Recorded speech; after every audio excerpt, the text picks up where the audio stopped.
नमस्कार, मैं हूं आलोक मेहता। एडिटर्स आई में आपका स्वागत है।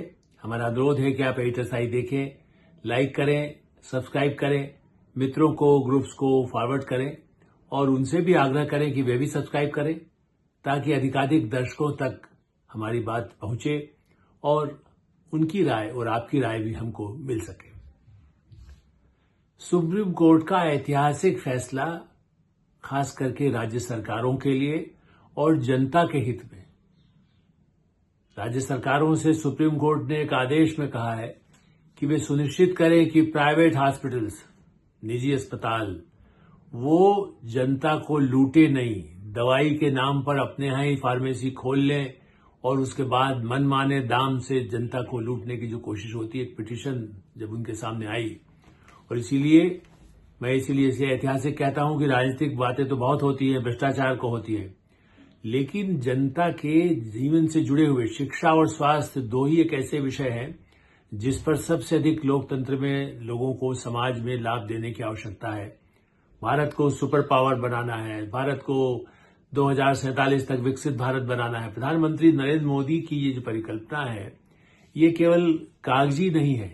यदि नई शिक्षा नीति बनी है या आयुष्मान योजना है या जन औषधि योजना जिस तरह की बनाई गई, उसका कितना लाभ है। जन आरोग्य योजना जिसको कह सकते हैं आप, जिसके लोगों को फायदा मिले, जन औषधि परियोजना, जनता के लिए केंद्र सरकार की योजनाएं हैं। लेकिन ये देखिए, संविधान की बात करते हैं हम, और संविधान में ये जो प्रावधान है, शिक्षा, स्वास्थ्य, पुलिस, ये सब जो राज्यों के अधीन है, उसमें फिर जो गड़बड़ी होती है, आप जानते ही हैं कितने लोग निजी अस्पताल कितना मुनाफा कमा रहे हैं। कुछ बहुत अच्छा भी काम कर रहे हैं, हम ये नहीं कह रहे कि सारे ऐसे होते हैं, लेकिन इस सुप्रीम कोर्ट ने कहा है कि जो दवाई वहां पर आप करते हैं, बाहर नहीं जाए, वहीं से दवाई ले, ऐसी दुकानें खोल लें या उन दुकानों ऐसी दवाइयां वहीं पर मिले जो महंगी से महंगी हो।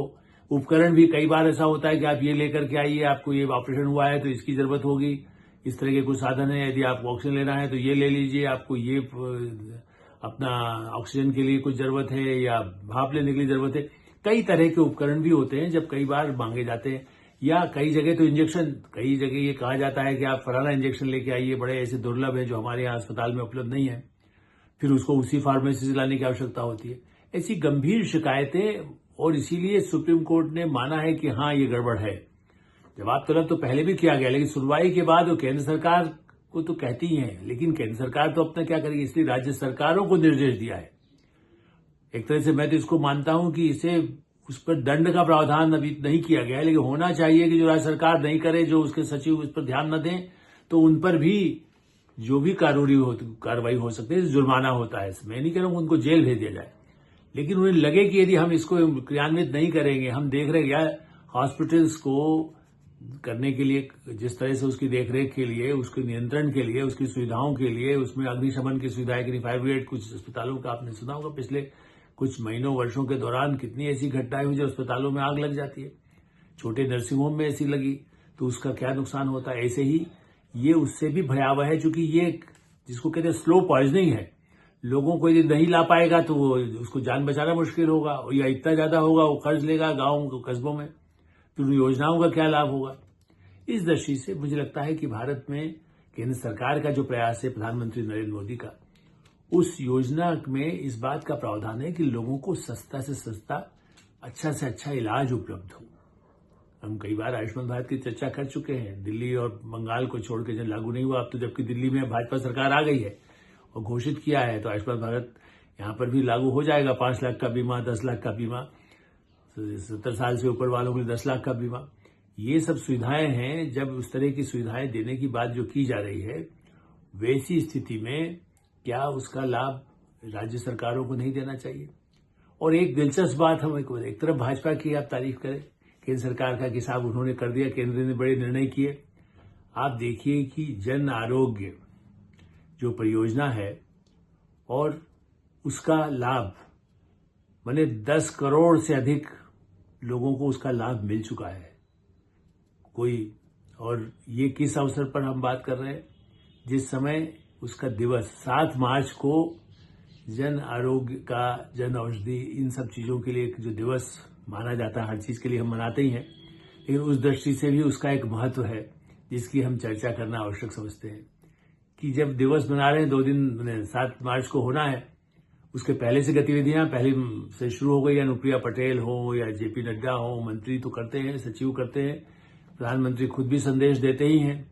उससे पहले मुझे लगा कि इस बात की चर्चा करना आवश्यक है कि भारत की स्वास्थ्य की सुविधाओं के लिए कई योजनाएं ऐसी हैं जो पश्चिम यूरोप और अमेरिका में उपलब्ध नहीं है, क्योंकि वहां तो कंपनियां हैं, मुनाफा बहुत कमाती हैं और लोगों का फायदा उठाती है। और ये अस्पताल भी जब यदि ऐसी दवाइयां महंगी देंगे तो दूसरी तरफ जिनको लोगों को जो ऐसे लोग हैं उनको जन आरोग्य इसमें औषधालयों के लिए जो लाभ दिया जाता है, जैसा मैंने बताया, उसमें कौन से राज्य प्रमुख हैं जो भाजपा और केंद्र सरकार, मोदी सरकार का डट के विरोध कर रहे हैं हर मुद्दे पर, हिंदी के मुद्दे पर कि जैसे निर्वाचन प्रणाली में जहां सुधार हो रहा है कि सीटों का बंटवारा कितना होगा, ज्यादा मिलेगी, लेकिन इसकी चर्चा नहीं करते कि आप मोदी सरकार से फायदा क्या उठा रहे हैं।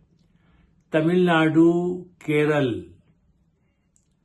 कर्नाटक, आंध्र प्रदेश, ये सब प्रदेशों ने सबसे अधिक लाभ उठाया। और उसके बाद इसके साथ ही गुजरात एकमात्र ऐसा प्रदेश है भारतीय जनता पार्टी शासित प्रदेशों में जिसने पिछले इन वर्षों के दौरान सबसे अधिक इस योजना का, जन आरोग्य योजना का फायदा जनता को दिया। और राजस्थान तो है ही, राजस्थान में पहले कांग्रेस की सरकार थी, अब बीजेपी की आई है, तो लेकिन 2024 तक का यदि आंकड़ा देखें तो उसमें कम से कम राजस्थान भी शामिल है, तो राजस्थान और गुजरात आप कह लीजिए। लेकिन और भारतीय जनता पार्टी की तो सरकार है, एनडीए की सरकार तो 15 राज्यों में, उत्तर भारत में क्यों नहीं, उत्तर प्रदेश में क्यों नहीं, बिहार में, उसमें उतने ही लोगों को, करोड़ों लोगों को लाभ मिलता है। ये एक प्रश्न चिन्ह है और इस पर भी विचार करना चाहिए उन सरकारों को, उनके मुख्यमंत्रियों को। और प्रधानमंत्री नरेंद्र मोदी की तरफ से भी निर्देश मैं समझता हूं कि जाता ही है, लेकिन और भी जाना चाहिए 7 मार्च के अवसर पर कि भाई ये हो क्या रहा है, आपके यहां उतना लाभ क्यों नहीं मिलता है जो दूसरे जो गैर भाजपा शासित प्रदेश हैं वो लाभ मिला रहे हैं और गालियां भी देते हैं, लेकिन फायदा, हमारी सारी स्कीम का फायदा वो देने की कोशिश करते हैं। बंगाल का नाम तो नहीं आएगा क्योंकि बंगाल में तो और भी निगलेक्ट है, लेकिन हम ये मानते हैं कि सबसे अधिक और भी राज्यों को इसका फायदा मिलना चाहिए।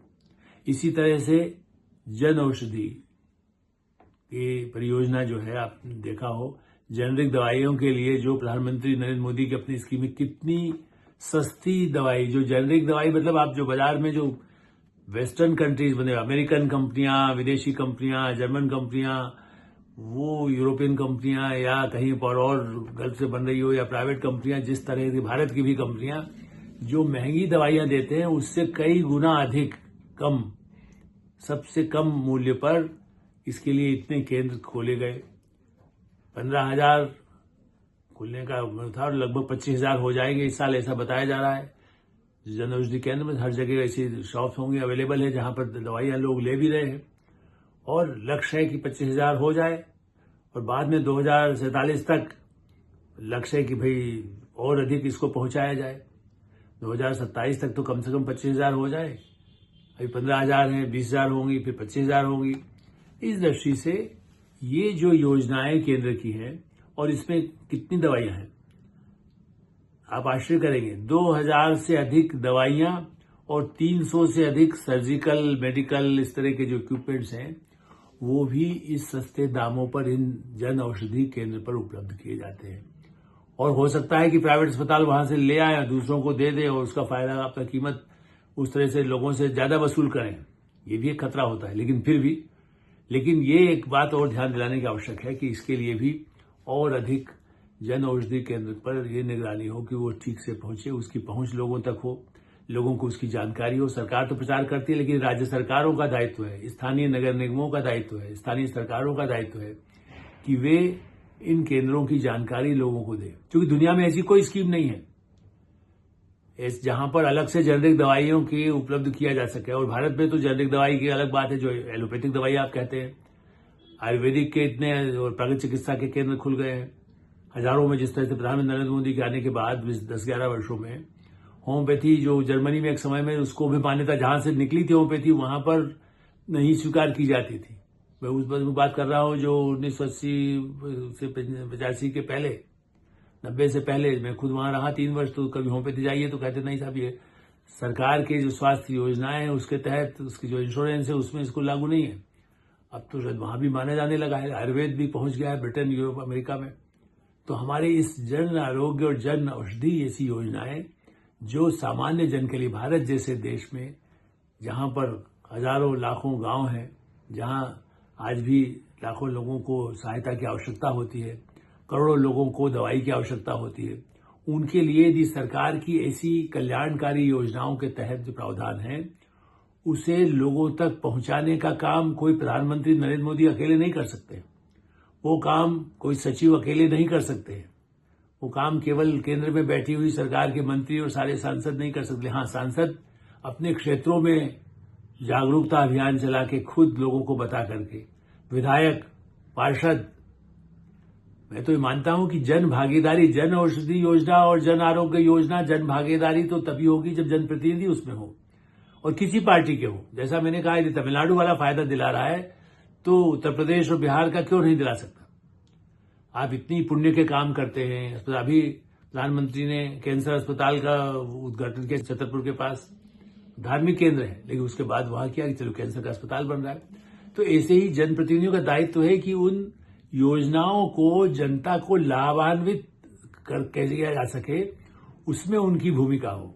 चाहे वो धार्मिक गुरु हो, चाहे स्कूल के शिक्षक हो, चाहे कॉलेज के प्रोफेसर हो, क्यों नहीं वो लोगों को ये बताते कि भाई जो गरीब बालक बच्चे हैं, जो गरीब परिवार है, आपको तो खाली संदेश ही बताना है कि भाई फलानी जगह पर आपको ये सही सुविधा मिलती है, अस्पतालों के लिए सुविधा उपलब्ध है आरोग्य योजना में, उसमें आप किसको क्या लाभ मिल सकता है। अस्पतालों में 10 करोड़ लोगों को यदि लाभ मिला है तो और से अधिक लोगों को मिले, जिसका लक्ष्य है भारत पे। उन्हें सहायता हर तरह की दी जाती है अस्पतालों को, और इसलिए जिन अस्पतालों को दी जाती है, निजी अस्पताल जिस तरह से मुनाफा कमाए बढ़ रहा है, इसमें कोई शक नहीं। भारत की, हमारे यहाँ के हॉस्पिटल्स की डिमांड अब टूरिज्म, हेल्थ टूरिज्म जहां शुरू हो रहा है, बड़े पैमाने पर विदेश से लोग आते हैं भारत में, क्योंकि सबसे सस्ता है, इंश्योरेंस उनका है। भारत में आके जो इलाज वो 5 लाख रुपए में जो ऑपरेशन करा सकते हैं, आंखों का कराना है, दूसरी चीजों का कराना है, वो पता चला 2 लाख में हो गया, वहां पर उसमें उनको पता चलता कि 25 लाख रुपए लगता। इतना अंतर है। मैं इसलिए सारी लिस्ट नहीं गिनाना चाहता, लेकिन आप कोई भी चेक कर सकता है कि भारत में जिस तरह से बड़े अस्पताल आधुनिक बने हैं, उनको इक्विपमेंट लाने के लिए इंपोर्ट की भी कुछ सुविधाएं आयात कर दी जाती है, लेकिन उसके बाद उसका लाभ सामान्य जनता को मिले। विदेशी आए, हमारा बड़े लोग आकर के, जैसे लोग अमेरिका और ब्रिटेन जाया करते थे इलाज के लिए, भारत आए, अधिक से अधिक लोग आए, विदेशी आए, अमेरिकन भी आए, जर्मन भी आए, जापान भी आए, चाइनीज भी आए, सबका स्वागत है। जिसको हमने तो पाकिस्तान वालों का इलाज करके भी दिया है हमारे एम्स ने। ऐसी स्थिति में यदि कोई संकट में है, तकलीफ में है, तो कोविड में भी सबसे बड़ी सहायता कितने 100 से अधिक देशों की भारत ने किया है, 150 देशों की। इसलिए मेरा ऐसा मानना है कि भारत के जनप्रतिनिधियों को भी जन आरोग्य और जन औषधि योजना का लाभ देने का अभियान में स्वयं भी भागीदारी करनी होगी, ताकि सुप्रीम कोर्ट तो आदेश देगा, निगरानी जनप्रतिनिधि और जनता स्वयं कर सकती है। एडिटर साहब में भी विराम देते हैं। आप एडिटर साहब देखते रहें, लाइक करें, सब्सक्राइब करें, मित्रों को ग्रुप्स को फॉरवर्ड करें और आपकी राय हो उससे भी हमें अवश्य अवगत कराएं। धन्यवाद, नमस्कार।